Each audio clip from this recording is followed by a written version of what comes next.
ang kapangyarihan ng pagtahimik at pagmamasid. Sa larong Wooden Pitcha Pool, may isang lihim na estratehiya na madalas makalimutan ng marami, ang matutong manahimik. Kahit ikaw na ang itinuturing na pinakamagaling sa iyong nasasakupan, panatilihin mo pa rin ang iyong katahimikan. Huwag magsalita ng marami, sa halip ay magmasid ka lamang at pag-aralan ang galaw ng mga taong nakapaligid sa iyo. Kapag wala kang ipinapakitang buong lakas o galing, karaniwang minamaliit nila ang iyong kakayahan, at iyon ang magiging pinakamalaking kalamangan mo sa oras ng tunay na kompetisyon. Dahil minamaliit ka nila, magugulantang na lamang sila sa oras na ikaw na ang humarap sa mesa.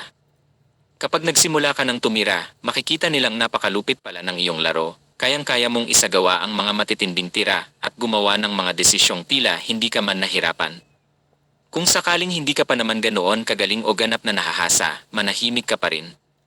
Ang susi dito ay hindi ang pagyayabang o pagpaparinig, kundi ang patuloy na pagmamasid at pakikinig habang ikaw ay tahimik.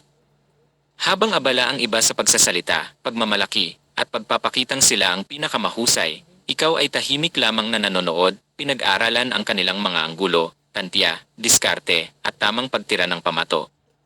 Kinukuha mo ang kanilang mga teknik at isinasabuhay mo ito sa iyong sariling pagsasanay. Hayaan mo silang mag-ingay, hayaan mong ilabas nila ang lahat ng kanilang nalalaman. Sa huli, ikaw ang makikinabang dahil nakuha mo na ang mga aral na ibinunyag nila nang hindi mo kailangang magsalita.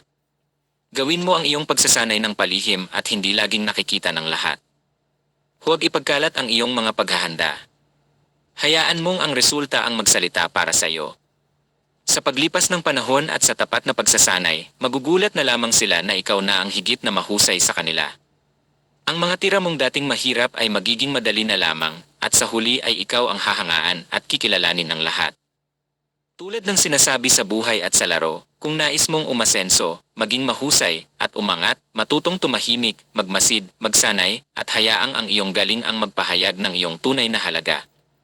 Kung nagugustuhan mo ang mga ganitong uri ng nilalaman at mga video tungkol sa ating paboritong larong Wooden Pitcha Pool, puno ng aral, estratehiya, at mga simpleng payo na maaari mong gamitin sa bawat laro, huwag mo sanang kalimutang mag-like, mag-share, at mag-follow sa pahinang ito. Sa ganitong paraan, ganahan ako at makapagpatuloy pa sa aking layunin na magbahagi ng kaalaman, magturo, at magbigay ng mga kapaki-pakinabang na payo para sa mga nagsisimula pa lamang o sa mga nais pang mapataas ang antas ng kanilang paglalaro. Maraming salamat sa inyong panonood, sa inyong oras, at sa patuloy na pagsuporta. Hangad ko na makatulong ang mga ito sa inyong paghusay at mas masayang pagtamasa ng inyong paglalaro sa larong Wooden Pitcha Pool.